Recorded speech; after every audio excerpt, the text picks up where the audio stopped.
Greetings to you today. This is Rock O'Connor, and I want to continue some reflections on um, the Beatitudes, on the Sermon on the Mount, really. Today I want to begin by looping back to the top of chapter 4, because we get to see whom Jesus is speaking to this way.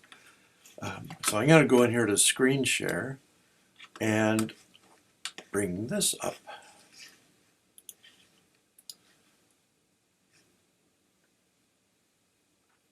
Jesus' temptations are the human temptations, are the temptations that Jews and Catholics and everybody faces. And it's important to go back to this point to say, to whom is Jesus teaching at this point? On the one hand, we saw last time the disciples came forward, self-selecting themselves, saying, I think I'm ready to be taught here. And now let's go back and see what they're being taught about. At least this is what I propose. So we know this. We know the temptation of Jesus. We know this is the first Sunday of Lent. And he was hungry. He was led into the desert to be tempted after after the Spirit descended upon him after his baptism. So here are the three. The tempter approached. If you're the Son of God, command that these stones become loaves of bread. The fundamental temptation is, say that these are nourishing. Say that this is the Greek structure, say that something that will never be nourishing, like stones, are bread. Anything like that. Say that shopping, alcohol, sex, drugs, rock and roll is nourishing. That's the human temptation. Second one is, he goes to the parapet of the temple. It seems to me that this one's about the kind of uninformed, undiscerning reliance upon God. If you're the Son of God, jump, because God will obviously save you from gravity, from the hardness of whatever you're going to land on. And I think that's the second one for those religious people like you and me. The third one is he took them to a very high mountain and showed them all the kingdoms of the world. All this I will give you if you prostrate yourself and worship me. Remember from the last video I did, mountains are the place of idolatry. And so Jesus is asked to idolize Satan, Satanas, to look to him instead of to God for his answers. So in one sense, it's a nice response to the previous one about trusting God and not without discernment. And here it's, don't trust God. Here, come to me as an idolater. And that's the deal. Jesus underwent these human temptations, these trials, because in teaching the rest of the gospel, he will be speaking to people who face these three temptations. And to underline that, okay, when he heard John had been arrested, he went out by Capernaum, by the sea, Zebulun and Naphtali, that it might be fulfilled, going up to the way of the sea beyond the Jordan. The sea is the image of sinfulness apart from God. The people who sit in darkness have seen a great light. On those dwelling in a land overshadowed by death, that's where he's going to teach. That's where the people whom he teaches dwells. And so now, as a light has risen. From that time he began to preach and say, repent, for the kingdom of heaven is at hand. Repent from what? Idolatry, making things be what they're not, things like that. And we saw last time the call of the first disciples. So here we are at the Sermon on the Mount. We saw this. He went up the mountain. We just saw the mountain that Satan had occupied, and inviting Jesus to say, come and know me as your Lord and Master. He rejected that. So now Jesus occupies the mountain.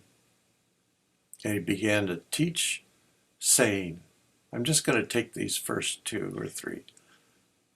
Blessed are the poor in spirit, for theirs is the kingdom of heaven. Blessed are they who mourn, they will be comforted. Blessed are the meek, for they shall inherit the land. 2 things about these. Number 1, blessed are the poor in spirit. Wisdom, the wisdom literature of the Hebrew Bible tells us that if you're favored by God, you will be blessed. You will have riches, you'll have lots of kids, you'll have all kinds of goodies and stuff in your life, especially security. Jesus goes against that and says, no, blessed are the poor in spirit, not the rich. Blessed are they who mourn. Think of Job, think of the others in the Old Testament, Tobit, and people who lost, who grieved.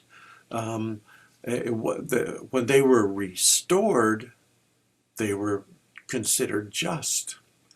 Blessed are they who mourn. They will be comforted. And the meek, for they will inherit the land. Now there's another way I just came to about looking at these things. The Beatitudes do not say, this is my humble opinion, the Beatitudes do not say you have to be poor in spirit. In other words, okay, I hear the Beatitudes, okay, it's the Sunday we're reading all this stuff, therefore I have to practice being poor in spirit. Mourn, I have to mourn whatever it is, and the meek, I have to be humble and lowly and stuff like that. It doesn't say that, I believe. What it says is, when you lose, when in fact you lose, when you lose and you're poor in spirit, you're blessed. When you mourn your losses, not think them away, not shove them down. When you mourn, in fact, you're blessed. Makarios is the Greek that means happy, actually. And the meek, inheriting the land. When you are humbled, humiliated, that's when you're blessed. It's not for us to do. Life does it for us, my impression. And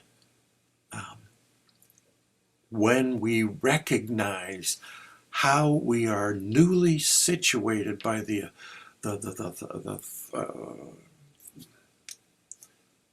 thorns and difficulties of life, when we're newly situated and put back on our heels and we're head in the dust, blessed, blessed, blessed.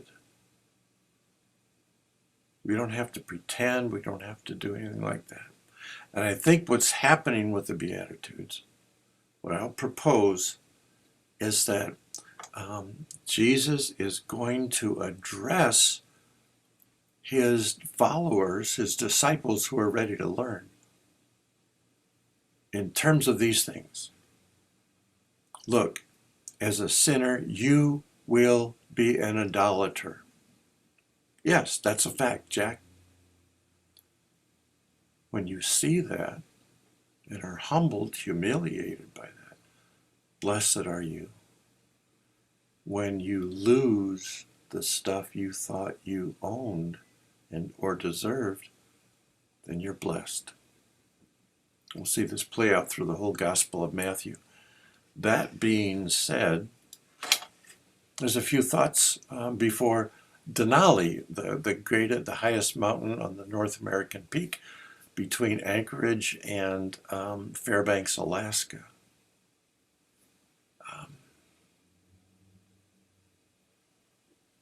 What does it mean to come before Christ as a disciple?